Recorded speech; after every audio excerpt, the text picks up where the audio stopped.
let's see. This one looks really interesting. I'm going to teach you everything you need to know about PvP. That is great, because I know something about PvP, but let's see if he can teach me actually something new. And yeah, maybe I have some 2 cents to give. In about 5 minutes. I've whipped up a really awesome graphic. I will post it on my Twitter in just a minute. You can go check it out there, have a look at the graphic, but I'm going to explain the game because I have had a behind the scenes look at PvP. I've watched some matches and I understand pretty well how it all works. So pretty much we're talking about the game flow right here. What's going to happen when you go into a game, step after step. And now I'm going to impart all of that information to you in a really condensed manner. So let's jump straight into it. Right here, we have the 5 stages of the PvP match flow. Now, I did try to organize it a little bit. That's a really good, it's really nice to know the flow. I don't think, it's a bit of a clickbait, because learning Illuvium PvP doesn't end. It's the bare bone minimum, as Llama would say, if you know the flow of the game, but there's so much more to it.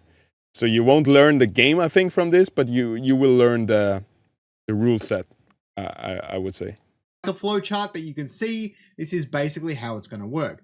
First, you have your team building. You will go into your team builder and organize your deck of 30 cards. Now, obviously, everything said in this video and in this graphic is subject to change, but as it changes, I will update the graphic and keep posting it on Twitter. So don't forget to follow me at King Scoriox. So basically, make up your team of 30 cards. This has alluvials, augments, weapons, and suits in it. If you don't know what those are, go check out my other video. So next, you will queue for a match. The beauty here is that you can have 3 different match types to choose from. Ascendant, which is your ranked mode, casual or custom matches, where you can send an invite code to a friend and then you can both play against each other. So there are the 3 matches. After that, you will have found the match and then you will go into the match and into deck reveal. Basically, both players will be able to see every single card on their opponent's team. Now, whether this changes in the future is really up to the DAO, and I don't think it will change. I think it's great to see the enemy team, and I think that's one really core feature that won't change. IPs, but this is currently how the PvP flow works. After that, you will have something that many of you might not have actually seen before, which is the bidding phase. And how this works is basically there are 4 augments laid out in front of you, and you have 4 tokens. You can place a maximum of 3 tokens on any given augment, but basically whoever bids the most on any augment gets that augment. Now they can range between 20 to 40 mastery cost, but basically you either want to deny powerful augments for your opponent based on their deck, or you want to try and grab the ones that are really useful for yours. You can place 1 token on everything, 2 on 2, and so on. After that, you will then receive your augments and then will go into your... Talking about the bidding phase and the augments, I think there's 2 major strategies that people will go for. So either out of here. Go. Freaking bee, man. Oh, it's gone. So the 2 major strategies that I think will be used for the bidding for the legendary augment is going to be either the 3-1, where you put the full 3 coins onto 1 augment to either get it or deny it from your enemy. Like, there's no way your enemy is getting it. If you put 3 coins on something, it's either you win it because you have more on it, or if you also put 3 coins on it, then it's lost because it's a draw. And then you put... I think is putting 1 coin on each of the augments and try to get 2 augments through that. It will depend if there is a really strong legendary augment. You probably always want to put 3 coins on that to deny it from your opponent.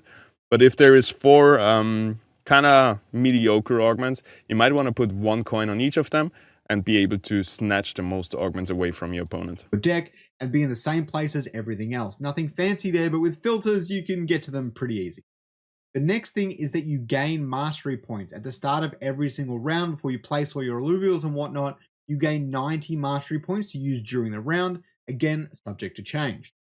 After that, you will place down all of your alluvials. You can also move your alluvials around the board, equip augments or ranger gear. However, any movement of alluvials or any selling of alluvials, you will not get the full cost back.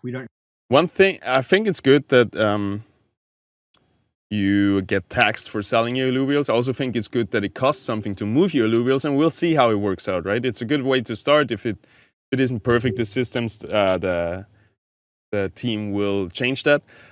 But I do think in the first round, you should be free to move it. So in the planning phase of the first round, you just slap everything down and then you move them around and try to figure your placement out. I don't think in the first round you should already pay for moving your Illuvials, because it's just like you're building your deck, right? Let me cook. Don't lock me into my positioning right away on the first round when I place the Illuvial down the first time. I don't know exactly what these numbers are going to look like. Maybe 90% of the cost you get, 10% of the cost it might cost you to move an Illuvial, but we aren't sure. But basically, before you end the round, for example, if you placed a heady on the board, you can move it around, change it, do whatever you want as much as you want until you eventually have to end the round. And that's pretty much how that works. So after this, the board reveals. Both players' teams reveal and the auto battle concludes. The remaining Illuvials have their costs dealt to the opponent. How does this work? Because it is very interesting one to consider. Basically, a Ramfire costs 100 mastery points. If it survives till the end of the battle, its 100 mastery points gets dealt to the opponent. Now, the opposing Mozart might start off with 1,000 or 800 points. I'm not sure, but I think somewhere it's 1,000. around that range.